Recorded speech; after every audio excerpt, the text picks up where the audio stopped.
Hello and good morning. I'm Peter Freer. I am the host for today's presentation, and I'm glad that you're here. We're going to examine Neuroplasticity 101.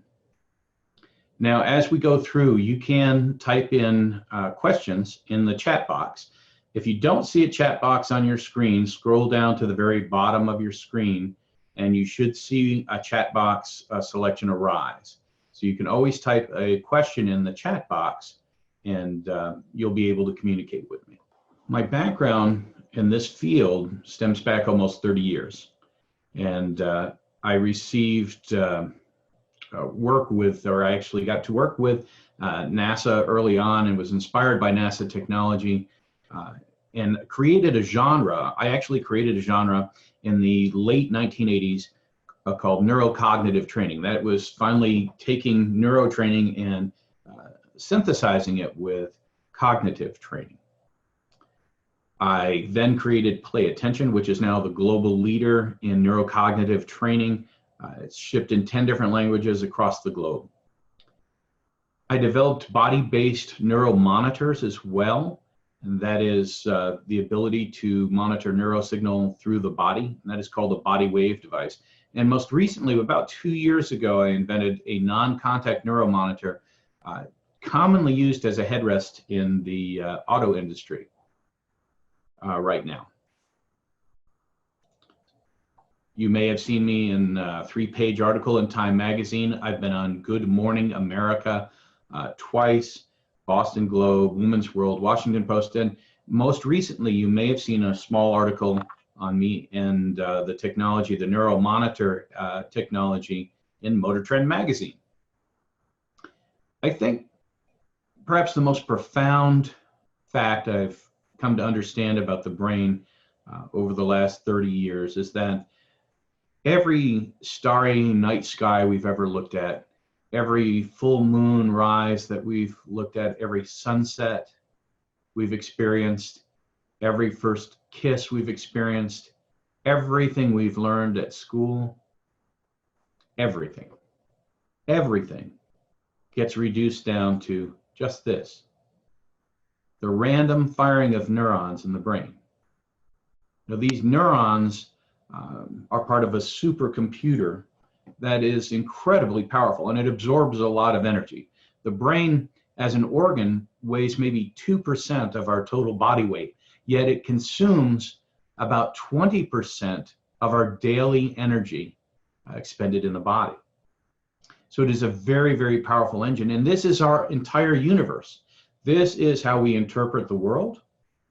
This in front of you. These neurons help you interpret the world around you. They help you see, hear, smell, how you interact with other people, how you're interpreting all the information you get on a daily basis. And this is incredibly related to neuroplasticity, right? One of the things, a great quote here from Santiago Cajal, who was the father of neuroscience, right? A Spanish biologist and a neuroscientist who actually was studying a lot of neurons and how they actually function. Received the Nobel Prize, I think, in 1906. Brilliant. Actually said, any man could, if he were so inclined, be the sculptor of his own brain. And that directly relates to the term neuroplasticity. Now, one of the words that is in neuroplasticity is the word plastic. Now, we're using the term plastic here to mean moldable, shapeable, malleable, like clay. We commonly, its modern use is that we'll talk about plastic bottle, something like this. It's hard and not very shapeable. But in the true sense, plastic means moldable, malleable, shapeable, and that is the way the brain functions. The brain is incredibly plastic in that we can shape it, just as Cajal has said, we can shape our own brains. If we couldn't shape our own brains, we certainly would not send children to school, right? The whole purpose of education is to shape the brain, right? Even though a teacher doesn't say, today I'm going to shape the brains of my students, that's exactly what he or she is doing. We are shaping the way the brain works. And I'll go into this in a little bit more detail so we can understand basically how the brain functions and how networks and the brain communicates among different networks. Neuroplasticity is based on the fact that the brain is comprised of billions of neurons. They're almost the exact number of stars in our galaxy to the number of neurons in our brain.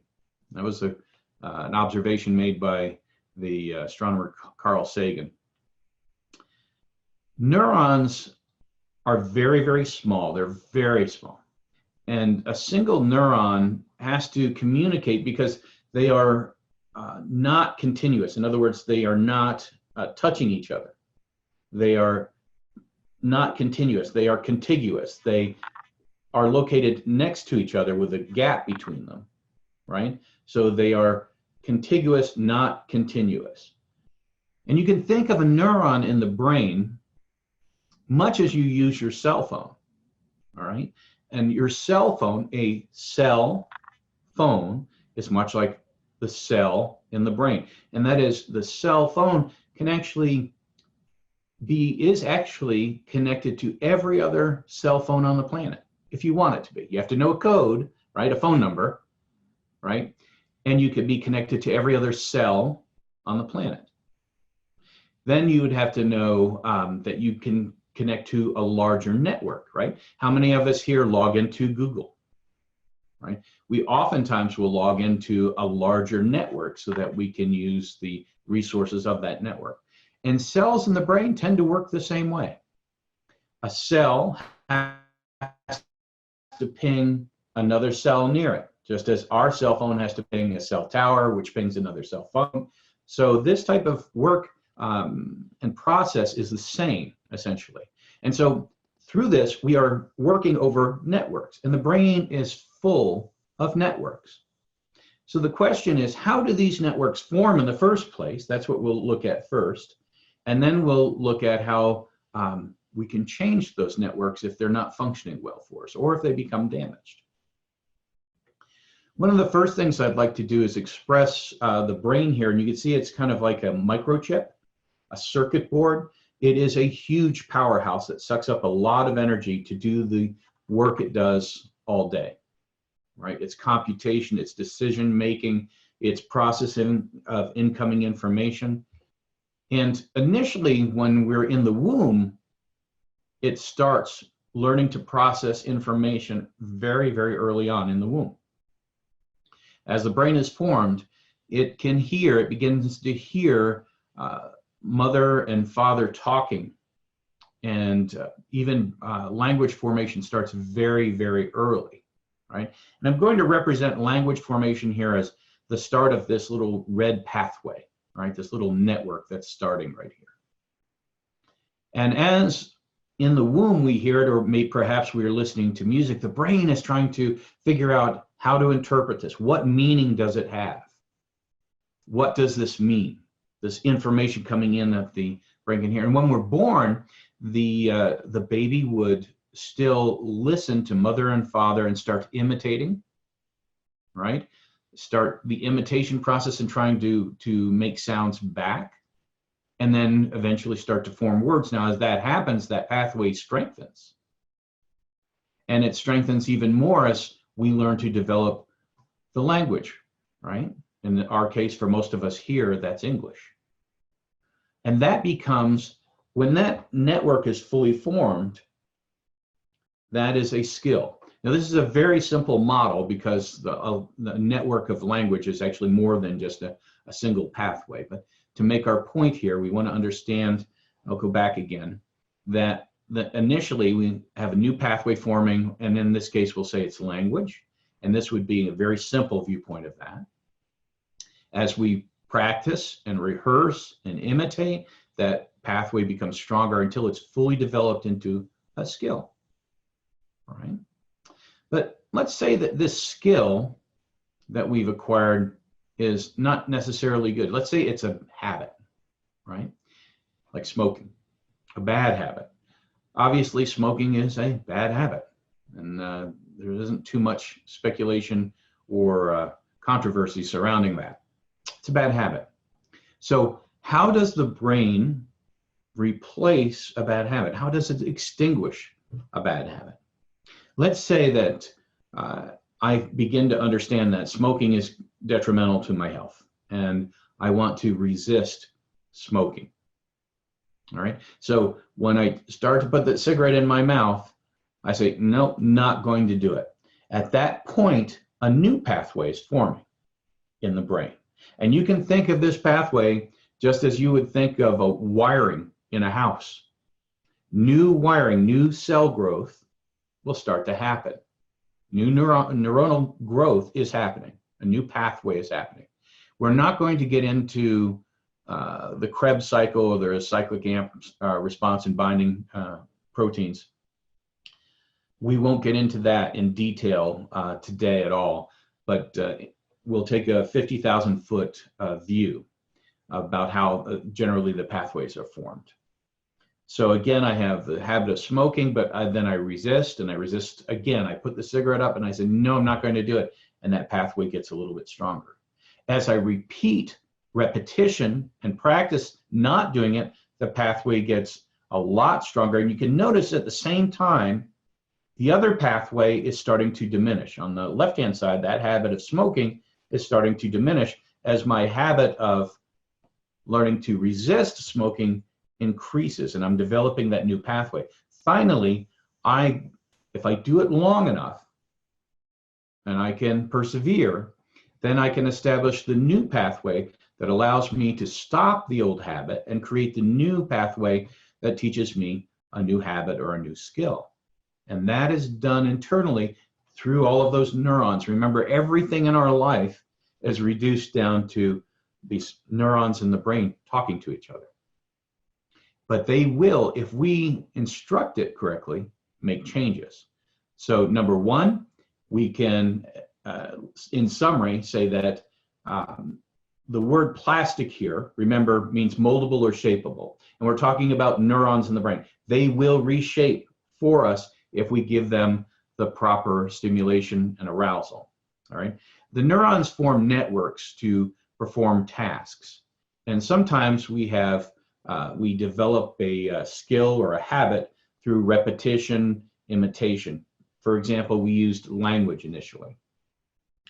Language is the key here, in this case that we were talking about early on in the womb, where we're listening to music, the noises coming from the outside world, language from especially mother, and then father as well. And we hear it, and then finally, after a while, right, when we're very young, we develop the habit of using language. Very basically at first, in our first year, and then we get better language skills as that network strengthens over the first 3 or 4 years. However, we also said that old habits that we want to change can be changed, right? If we have a habit of smoking and I need to replace it, I can develop a new network, and we can rewire the brain so that it does not perform that old habit any longer, because the brain is its own programmer. However, it does, and I want to make certain everyone's clear about what we're talking about. It doesn't happen overnight. It doesn't happen because of magic. It doesn't happen because of osmosis. Nothing's going to float into the head. In order to rewire, it takes work. That's the important factor here. It doesn't happen quickly. It takes work. And sometimes that's very, very important for us. And we have to be able to persevere and do the work in order to make changes. Right? Imagine playing the piano. In order to play well, you can't sit down for 5 minutes a day and hope for the best. It's not going to happen. If you want to learn to play the piano, it takes discipline and a lot of work to learn how to play the piano, or to play tennis, right? Or learn math. So we must never forget that we can change the brain, but it takes work. all right? So we talked about previously how new pathways are formed and then how we could change those pathways if we wanted to. But in fact, what if we have a damaged pathway, right? You can notice our pathway down here on the left has a broken place in it. So it's become weak or fully damaged. And this could happen from disease, could happen from stroke, could happen from traumatic brain injury. ADHD folks have weaker pathways that govern executive function. So how is it that pathway that it's not as strong or perhaps even damaged, how is it that we can create a new pathway for that? The brain is entirely capable of doing that. And that in turn is what neuroplasticity is, the ability to reshape and rewire. And in order to talk about how we could acquire or fix a damaged pathway or regain a skill that we've lost, let's talk about it this way. I've created a very, very simple map of a neighborhood for us here. And let's say I moved into this neighborhood so that because this house was in an ideal location. I quickly can take Maple Avenue down and drop the kids off at school. And then of course, the next step is I'm at my workplace, which is very close to the school. That was a very convenient pathway. At the end of my day, I can reverse my path, pick the kids up at school, go back to Maple Avenue, and I'm home. The brain operates along these same type of pathways. The more you practice something, the more the pathway or network strengthens, all right? But what happens if there is construction on the pathway and it's broken for me? I cannot reach my destination. Excuse me. What happens if that pathway becomes damaged or obstructed? Well, what would you do? I hope you're thinking. You would reroute, wouldn't you? You'd say, how am I going to get the kids to school and get myself to work now that my pathway is interrupted? And that's rewiring, rerouting, finding the new network, new pathway. So now we say, oh, well, I'll take First Street then, and I'll swing left on Applewood Lane. I'll take another left on Spruce Street. I'll take a right on Peachtree Avenue, another right down Dogwood, past Shady Lane, and then straight up to the school where I can drop the kids off. Then I'll go back to work. At night, I just reverse that pathway and I'm back, all right?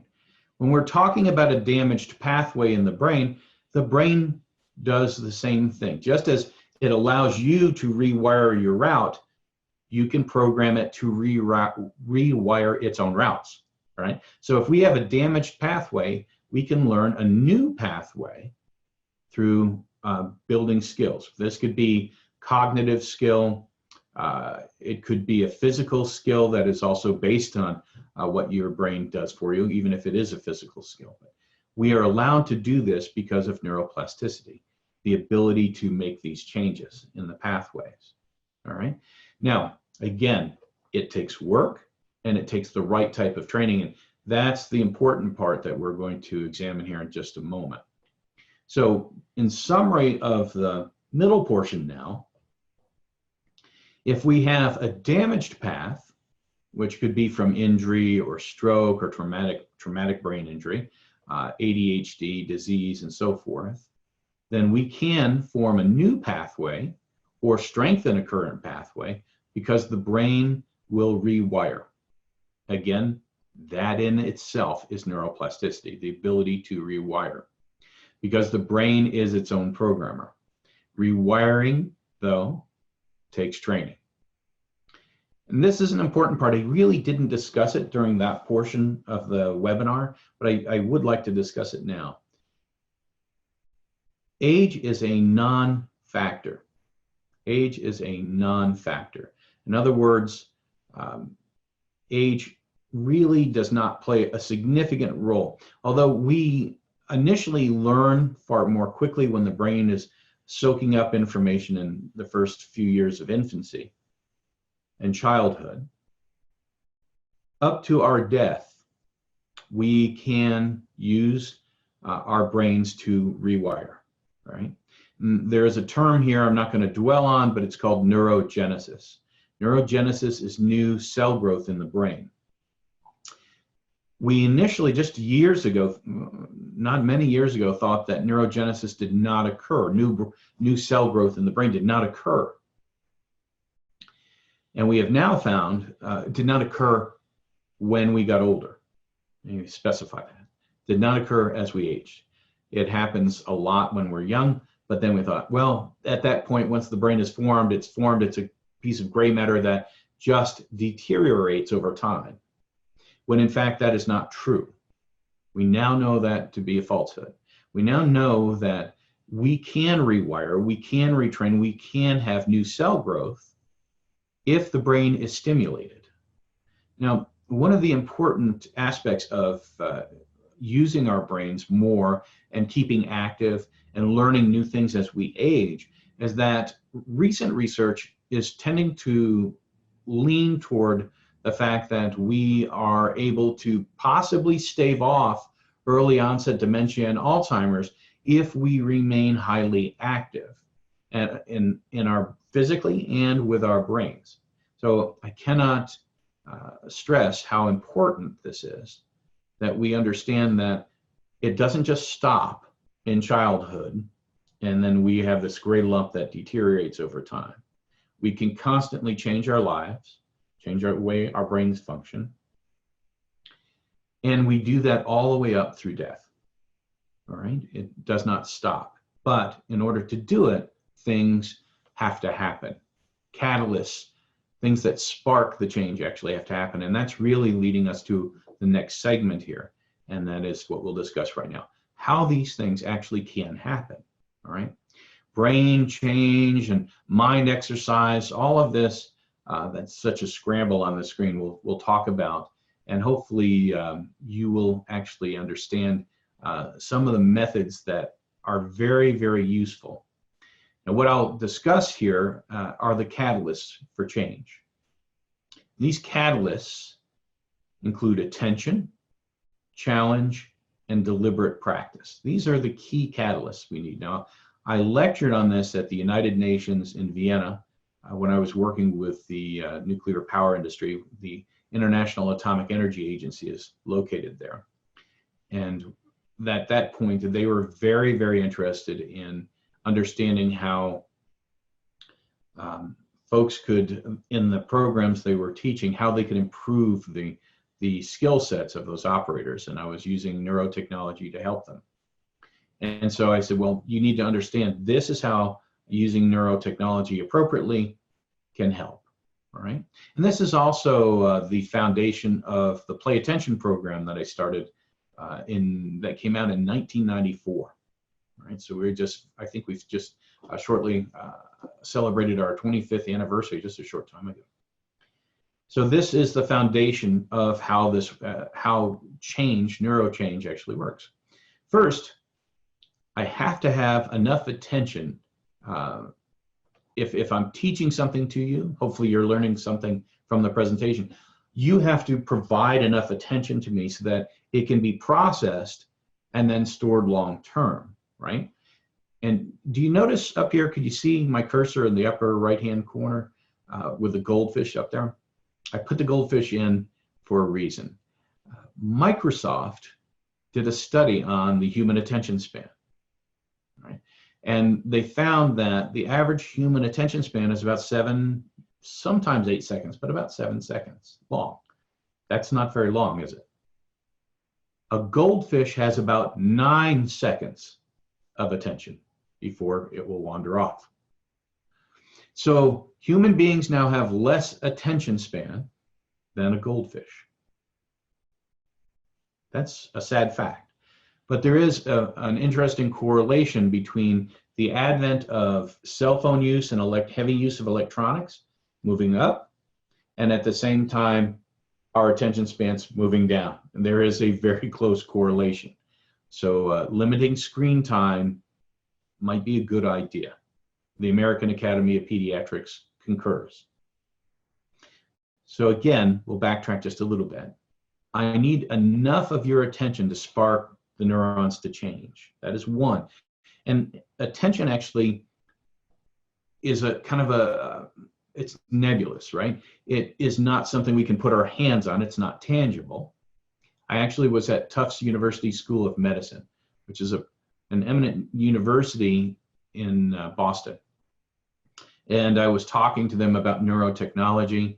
They eventually did 3 studies on the play attention system that were published in 3 peer-reviewed journals, and the results are fantastic. But I was there among neurologists, pediatricians, neuropsychologists, MDs, and so forth, in a room of about, I think about 16 to 18 doctors. And I said, who here can tell me what attention is without using a synonym? Someone raised his or her hand and said, it's focus. I said, well, that's a synonym. Don't use a synonym. Tell me what the process is. Well, then someone said, it's concentration. I said, but that's a synonym. That tells me nothing. What is attention? And they just could not. We use it so commonly, and we all tend to think we know what it is, but it's really hard. So I said, well, let me talk to you about attention as the process of engaging without distraction, all right? We call that active engagement. Hopefully you're actively engaged with me right now. What is also important is the duration, how long you can sustain the attention to me so that you're learning something in this case. Duration is quite important, but we just said, well, our average is about 7 seconds, then we leave and then we come back. And a goldfish has 9 seconds. So duration has to be sustained, and intensity, how deeply you are engaged. Not that I'm only slightly engaged and I'm thinking about my bills that I have to pay, the argument I had with my spouse, what's for dinner. How many of us catch ourselves doing that during meetings, right? So I have to have active engagement, which implies the fact that I need you to be able to sustain and direct your attention to me for a long period of time. And it needs to be, a lot of energy needs to be forthcoming, that you're spending enough energy. Remember, the brain requires that energy because we need to pay attention. The brain requires 20% of our daily output of energy just by that little organ behind our eyes. Right? So attention is that key catalyst. Once we have that, then we can go to the next step. I have to challenge you in order to start those neurons to reform, right? Reform or rewire into new networks, all right? So challenge actually means the arousal or stimulation because I'm presenting difficulties for you. Now, if you already know everything that I'm talking to you about today, everything that I'm telling you, if you already know this, then all you're going to do is recall memory. Oh, I know, I read about it. You learn nothing.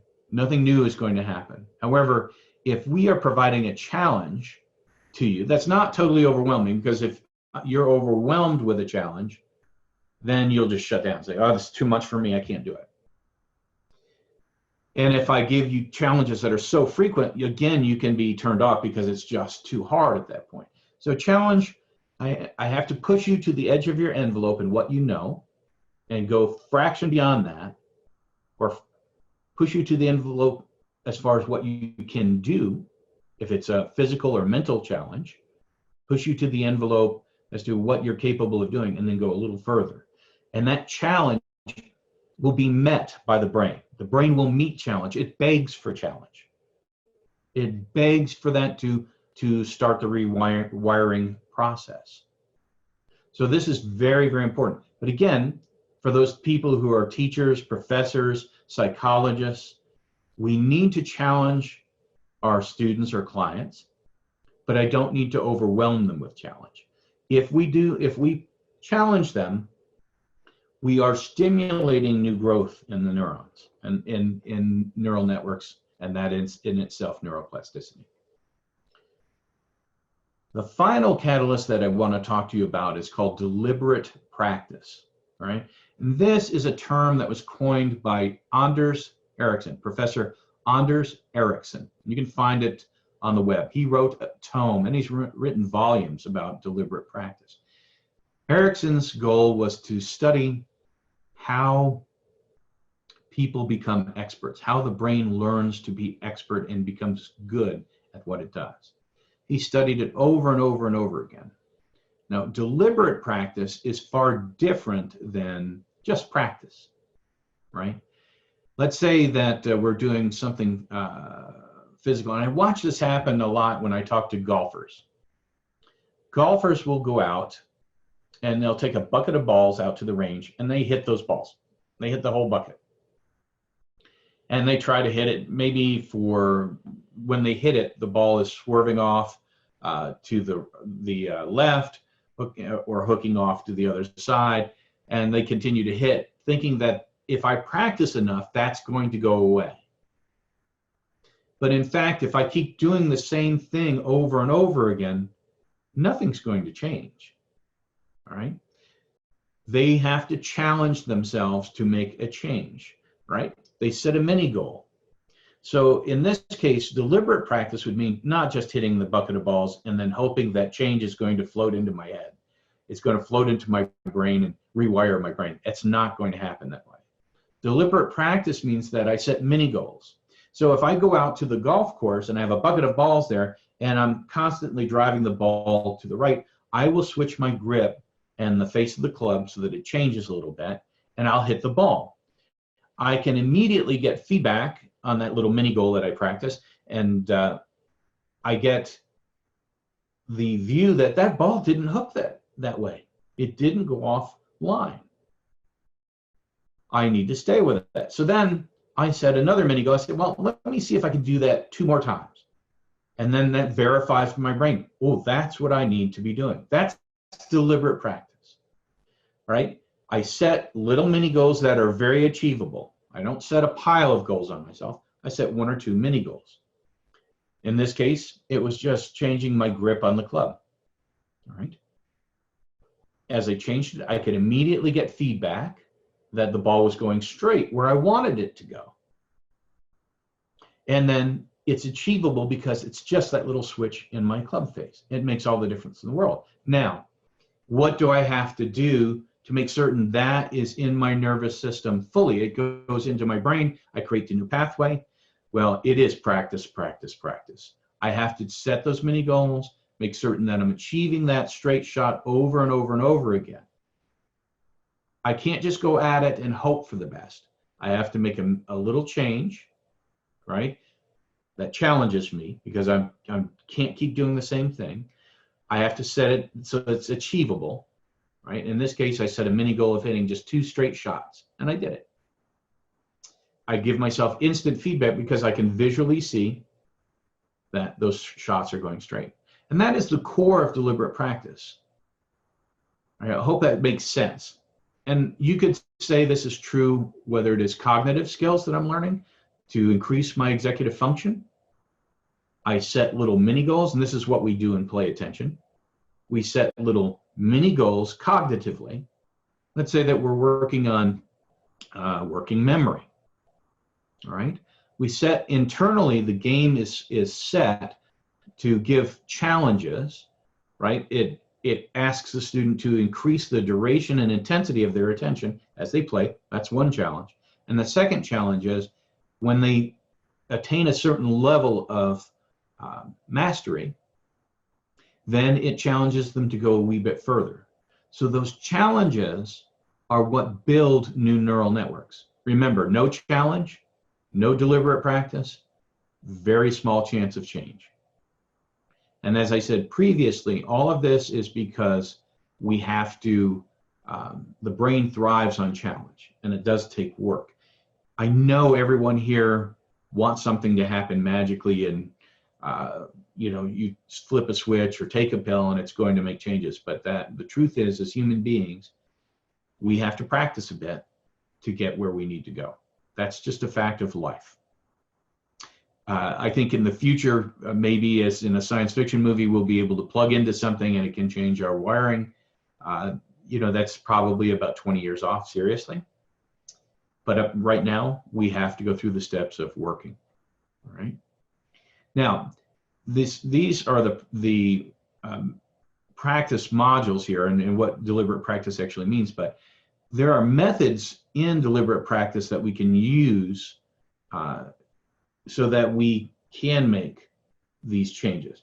One is physical practice, and I just talked about that, about golfers, right? You can do it with your tennis program, your martial arts, golf, bowling, whatever it is you do, horseback riding, whatever it is. The physical act and repetition, if you are using the deliberate practice model of setting little mini goals to improve, is going to stimulate your brain and cause change. If you just keep doing the same things over and over again, no. If you want to, and this was, let me talk about this just a little bit from Anders Ericsson's standpoint. He studied ice skaters, Olympic level ice skaters, and tried to understand how these people got to an elite level and the people right underneath them were not attaining as high a level.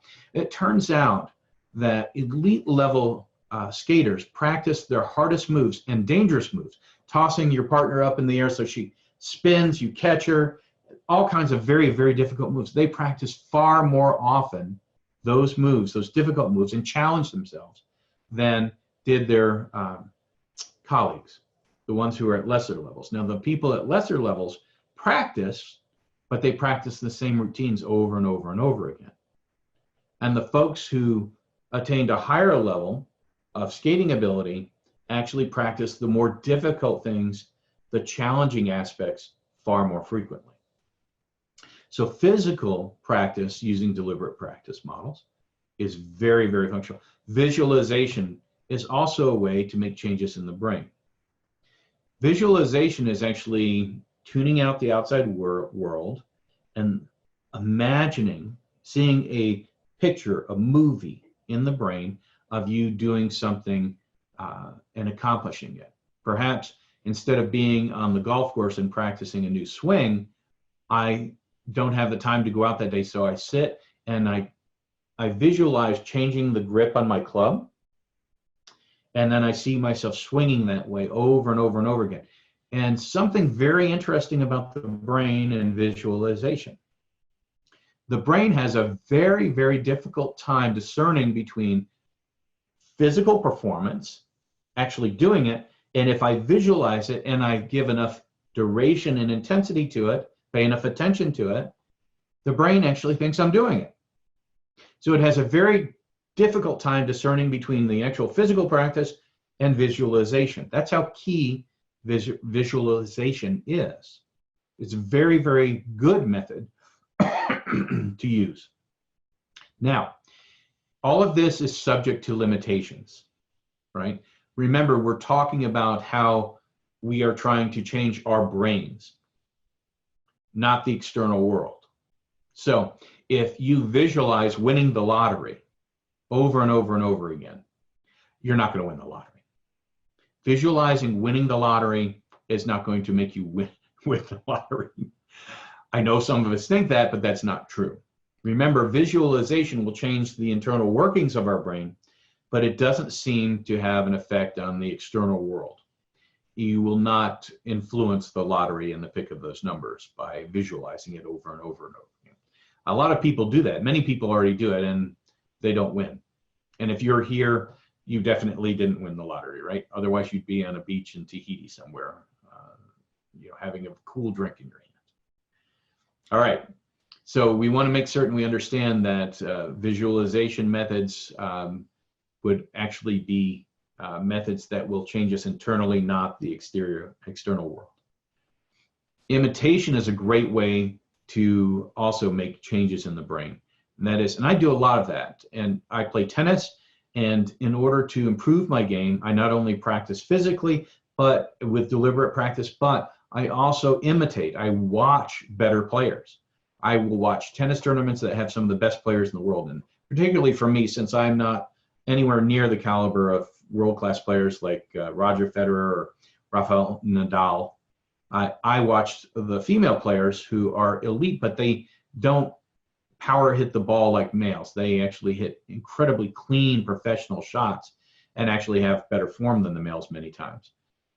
So I watch the female players, and then I understand how they're hitting the ball, and I try to imitate the follow through on both my forehand and on my backhand, so that helps me improve. And I watch very carefully. Imitation is a very strong method for deliberate practice, right? And to make internal changes. Immersion is also another method, and that is if you've ever studied a foreign language, one of the easiest ways to learn it is to be totally immersed in it. That's where everyone around you, if we're learning Spanish or French or Chinese, everyone around you is speaking that, and that the brain is going to get challenged immediately, and I have to learn that.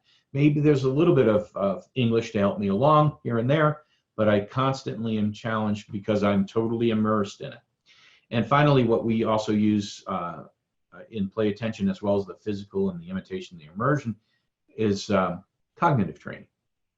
All right, the ability to give the brain cognitive challenges so that we can actually form and rewire pathways that are not as strong.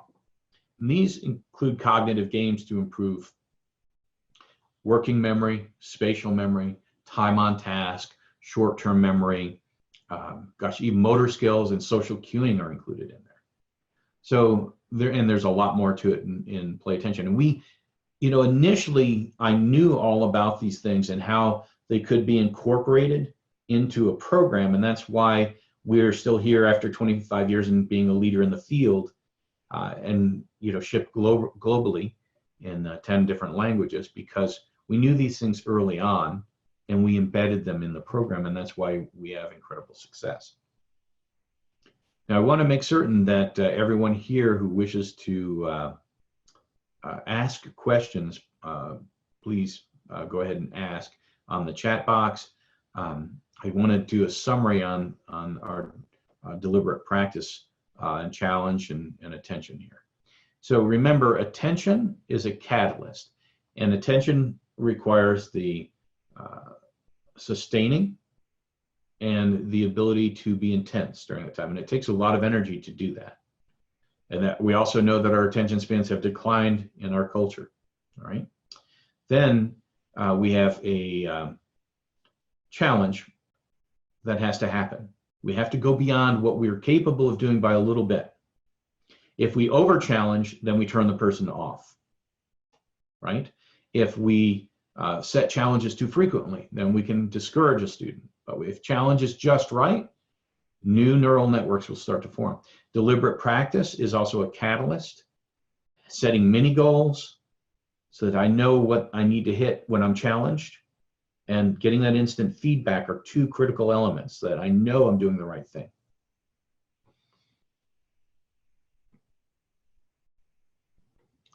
We also have physical practice. All right. Physical practice means that I can repeat tennis strokes, golfing, martial arts, riding horses. That's a method, right? Visualization. Remember, it's important to understand that the brain really has a difficult time knowing what the differences between physical practice and visualization. So that I need to be able to see it in my mind and spend time doing that. Even when you're taking a small break, 5 minutes starts the change in visualization. It's very important to just get started. Imitation, to repeat what other people are doing, is very, very good as far as a method. Immersion, being totally immersed around people who are practicing the same thing that you are. And then cognitive practice methods as well. And we do have questions coming in. I'll address them here at the end for us and talk to everyone. So type them in your chat box. Remember, if you haven't seen your chat box, it's down at the very bottom. If it's not up on your screen, Zoom sometimes hides it. Run your mouse down to the base of the screen on your monitor and the chat box should pop up. So for all those folks here, obviously Play Attention was the sponsor of this particular webinar. You're going to receive an email shortly that will give you an offer for attending, and just as a way of our way of saying thank you. And obviously, all of the elements I discussed are embedded in the Play Attention program that spark neuroplasticity and improve executive function. If you have additional questions after this, you can also call in. I'll try to address the questions that are in now. So if I can, let me go back up to the top of the list. All right. What kind of programs do you have to help teens improve working memory? So working memory is, we have an entire game devoted to working memory, but working memory is just a small piece of what needs to be addressed. We also have to address spatial memory. Spatial memory is remembering where I leave my things in spatial time and how to get back to them.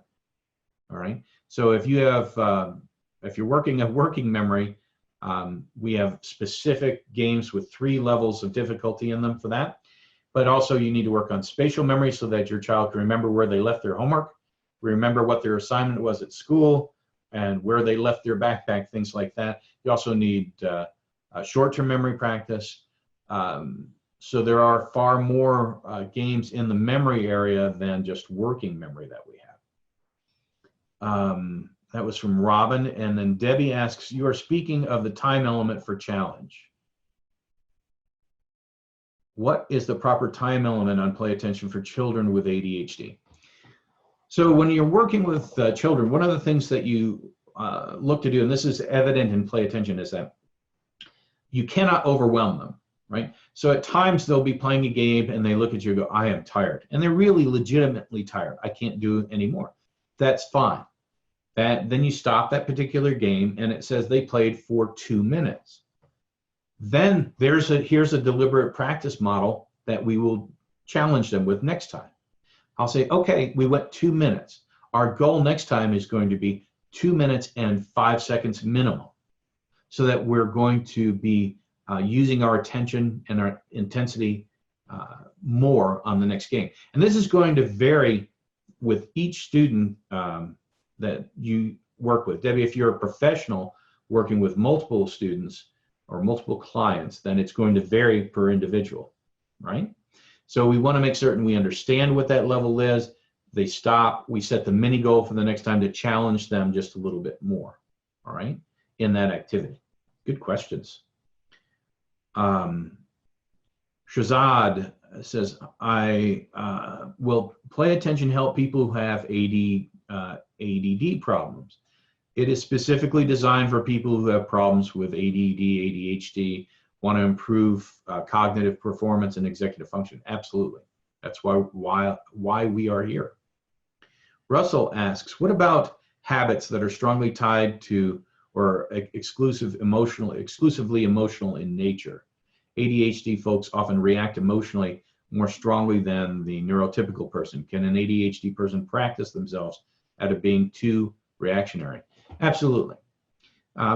Emotional balance is part of the executive function and regulation, being able to regulate that personally.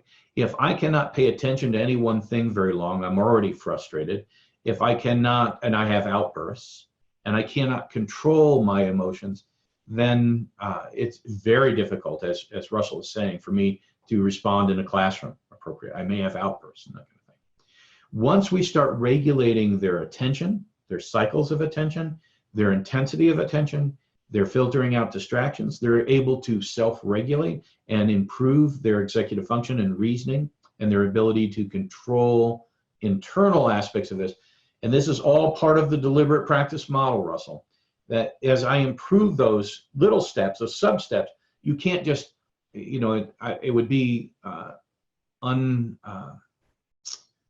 to tell you all of a sudden they're going to become emotionally regulated just because we're practicing emotional regulation. Emotional regulation comes from the fact that we improve their executive functions.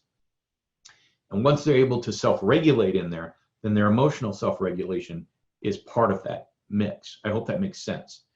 We can't just say that you're going to work on emotional regulation. It just doesn't work. I mean, you can go to a counselor for years, and if you don't tackle the underlying elements, which means improving your executive function and regulation of executive function, that's never going to change. So that's a really good question. I hope that makes sense, that I didn't answer you in a too roundabout a way, but you have to address the substructures.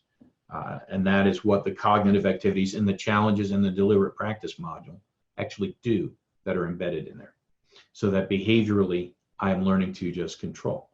I know how to self-regulate because I am able to do it during the games, and it's expected. And it could become a mini goal in itself as I'm receiving challenges. Good question.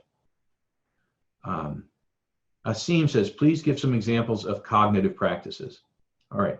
So cognitive practices are practices of skills which will help you improve executive function or cognitive function.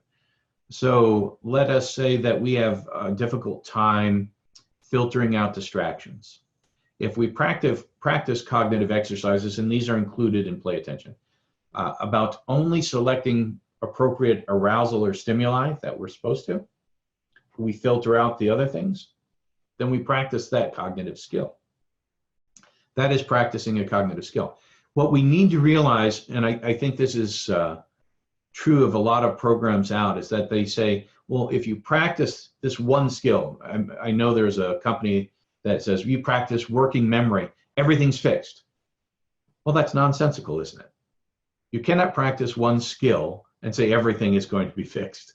If I have a problem in a variety of areas, whether it is a cognitive skill of working memory, spatial memory, short-term memory, time on task, discriminatory processing, motor skills, social skills, if you say fix that working memory, all of those other things are going to be fixed. It's just nonsensical. The brain is very, very specific, and that if you practice a specific skill, it does not become globalized. Does everybody understand that? If you practice a specific skill set like working memory, does that affect attention? Not a lot. Does it affect discriminatory processing? Not at all. Does it affect my motor skills? Not really. Does it affect my social cueing? No. So you have to address the elements, the underlying elements that we need addressing. Those are cognitive skills. Asim, I hope that makes sense. Marlise asks, with early onset dementia, where patients are encouraged to do Sudoku, etc., how can play attention help? Also, their mortification is affected, can play attention help? Remember, and that's a really good question as well. Marlise is from South Africa, so thank you for staying up late to attend today. Well, it's not that late down there. I think you're only 6 hours ahead. But with early onset dementia and cognitive problems approaching, remember that neuroplasticity guarantees us the fact that we can rewire. So if the pathways are interrupted or slightly damaged, can you create new pathways even when I'm older? And I hope everyone here understands by the presentation today, the answer to that is yes. Is it just magic? Does it happen by osmosis, or do I have to work? I hope everyone here acknowledges that, yes, I have to work at doing it to make those changes. But absolutely, you can. So play attention in itself is the basis for all of these. We've embedded all of those elements of neuroplasticity in it so that we give you the best possible program that you can get to work on those things. Good question. Debbie asks, second question. Does play attention help people with sequencing problems? Absolutely. Because you have both, when we're talking about sequencing, oftentimes we're talking about visual sequencing or auditory sequencing. And we have games for auditory sequencing and processing. Here's a really good example, Debbie, that when you work with an ADHD child, you will often tell them, let's say as a parent, I'll say, need you to go to your bedroom, put your pajamas on, brush your teeth, and get ready for bed. So you can go up to their bedroom. They probably process the very first part of that, which is go to your bedroom. So they're up in their bedroom. You go up an hour later, expecting them to have brushed their teeth, put their pajamas on, and they're in bed. Not happening. You'll find them on the edge of the bed playing a Game Boy, right? And they look at you like, what's the problem? You told me to go to bed. And or go to my bedroom. And they did it. So sequencing, auditory processing and sequencing is important. We also give games on visual sequencing as well. Good question. And play attention includes those. Deborah asks, do you have any programs in development for integration attention with physical activity and movement for children who might have motor challenges? We already have them. We have motor skills and fine motor skills in there as well. So it involves movement and it combines it with attention. So they're already there for integrating physical activity. It's kind of like doing Tai Chi in play attention, because you have to move with the character on the screen and keep the attention up, otherwise that character stops. So those, we already have those. And we also have fine motor skills in there as well. Great question, wow. This is a great group. Thank you for asking these wonderful questions. All right, so I have another question from Brian. Mr. Freer, just want to say thank you for your program and organization. I believe it has done wonders for my daughter who is 9. Amazing people working with you as well. Gwen and Mike Smith are the best. Oh, thank you, Brian. And I have read a little bit about the great things your daughter has actually done. I think it was one of our featured success stories. And just want to say, it's not just us. It's actually you as a parent that actually carries this out, right? We give you all the support in the world, but unless you are really able to carry it out at home, you've done a wonderful job. So thank you for adding that, but great job and kudos to you too. All right, Douglas asks, our child is 14 years old and has ADHD. We were told that there is nothing we can do to improve his executive function because of his ADHD. Absolute nonsense. We now know that it doesn't matter how old they are. They could be 4. They could be 104. We can still improve. We still can increase our cognitive function, our executive function. You just have to remember it takes time. It is a challenge, and it has to have deliberate practice, but absolutely can. Good questions. All right, more questions here from Karen.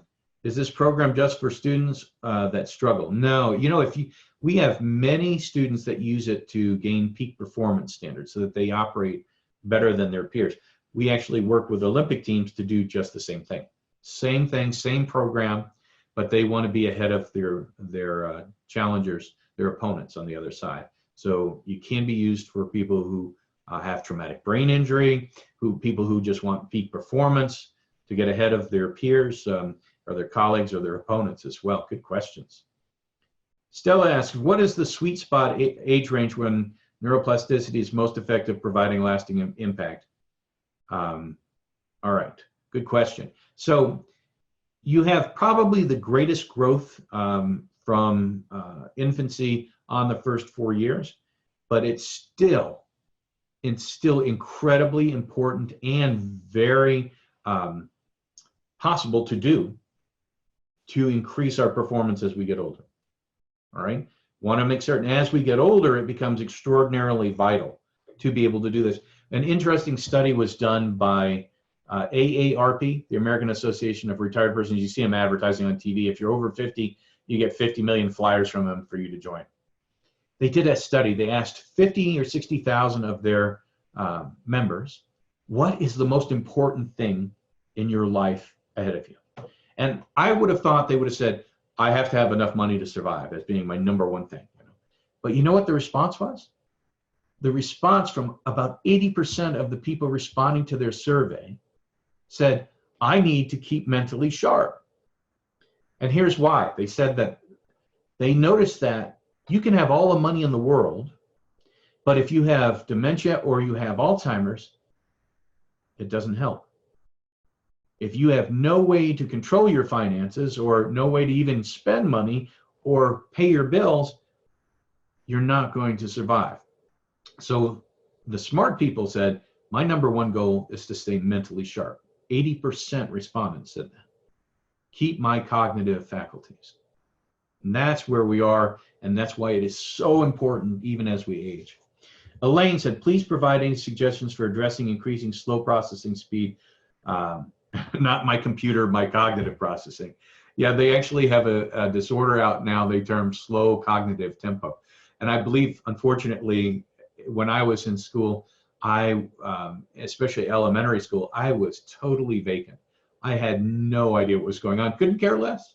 I had no idea what was going on around me. When we had standardized tests, I struggled to interpret what was on those tests.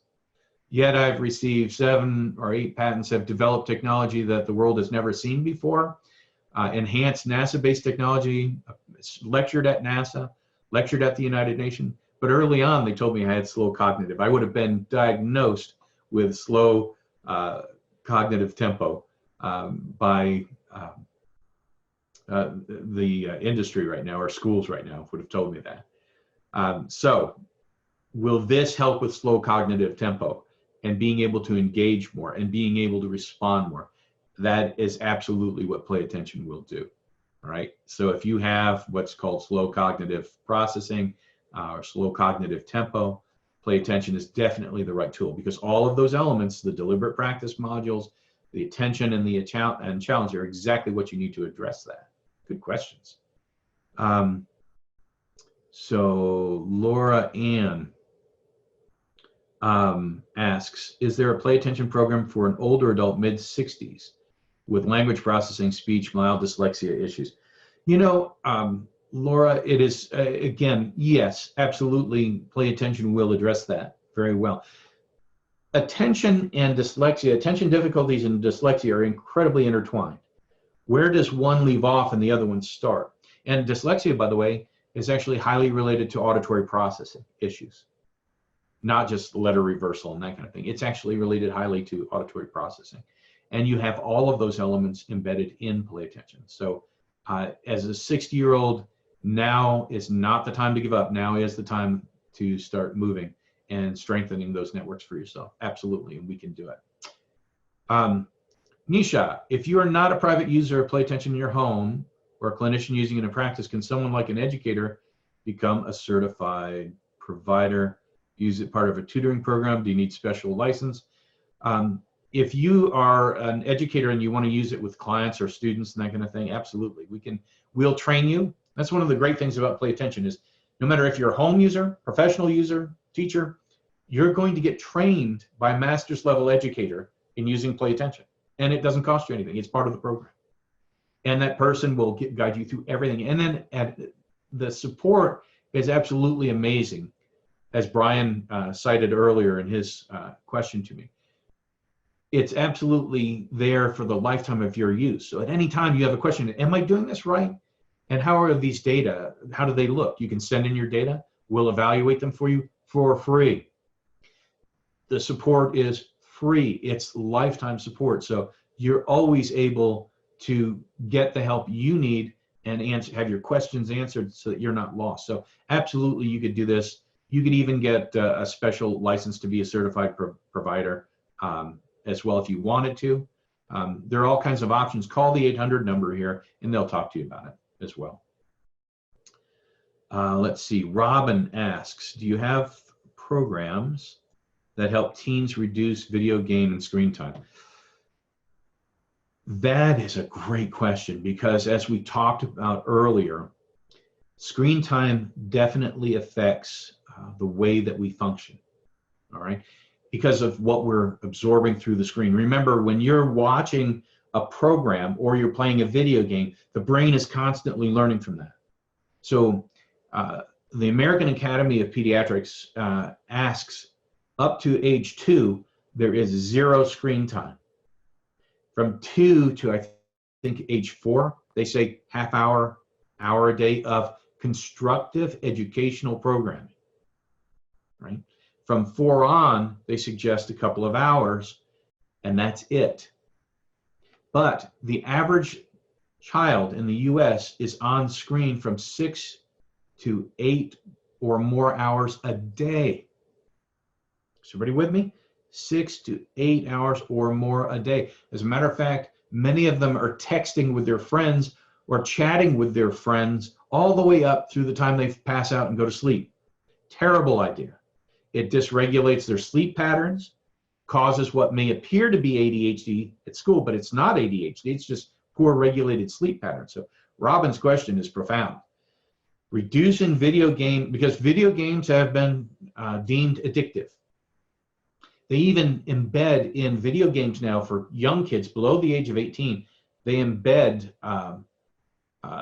game boxes so that if you send in money, you can get tips and strategies, buy tips and strategies to improve your video gameplay. So kids are so addicted, they'll grab mom or dad's credit card and they'll punch it in. And so now the gaming industry is getting slammed by Congress to take that out because it violates privacy laws. So game time, it's incredible. Do we have a program that does that? No. What you have to do, and this is a tough battle, Robin, the genie's out of the bottle. You have to regulate it yourself. Now, here's what we do if we have Play Attention. We make deals at home. So if you're using Play Attention and they still are, and they love their video games, what we do is we say, okay, the time you spend on Play Attention, if you spend this week an hour on Play Attention, I will give you 20 to 30 minutes on your game time, your video game play. So you start saying, here's the trade-off. You start training your brain to become very strong, and then I'll give you the playtime as a reward. But we can't, you got to treat video games, it's intelligent to treat video games as if they were dessert. You would not let your child sit and eat an entire cake in one sitting. If they had a slice of cake in the evening for dessert, no problem. But I wouldn't let them sit for an hour and consume the whole cake. And I think if you realize that, and I think Robin does, this is a really good question, then it's necessary to limit screen time.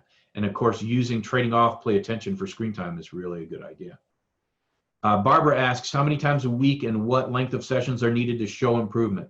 We suggest at least at minimum an hour a week. Now you can break that up if you want, 20 minutes today, tomorrow, and Friday, or next Friday, or break it up, Monday, Wednesday, Friday.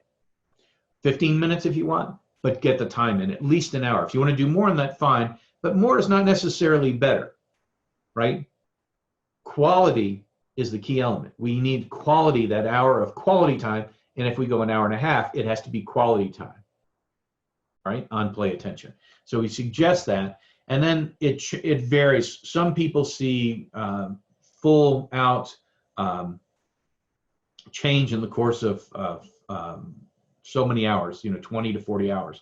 They'll see full out change. Some people take longer, some people take less, because not all human beings wire at the same rate or rewire at the same rate.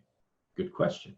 But generally speaking, you're going to want to use it for about an hour per week minimum, but you can break those into whatever fits your schedule, simply because we know everyone is we're scattered. We're taking the kids to karate, we're taking them to soccer, we're taking them to dance, and we may have more than one child that we're dealing with. So we can, and we'll help you do that. We'll help you set a schedule that you can use, and that'll be one of those things you're trained in, or your support advisor will help you with. Deborah asks, if a child is on CBD oil for management of anxiety, would this change their natural baseline of attention that would affect the skills or the oils generalized no matter what? So yeah, I wouldn't worry about the CBD oil. Play Attention, if you use Play Attention, it actually doesn't take a baseline against anyone else. The baseline is against your ability only. So you're playing against your best ability. So it doesn't matter if you're on the CBD oil or not, as long as you're consistent when you use Play Attention, that they're either on it or off of it at the time they use Play Attention.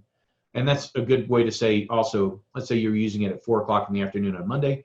You want to try for 4 o'clock on Wednesday, 4 o'clock on Friday, so that you are using it at the same time, so they have the same effect of the oils in their body at that time. But as long as you're consistent like that, not a problem. Good questions. Brilliant audience. Let's see, George.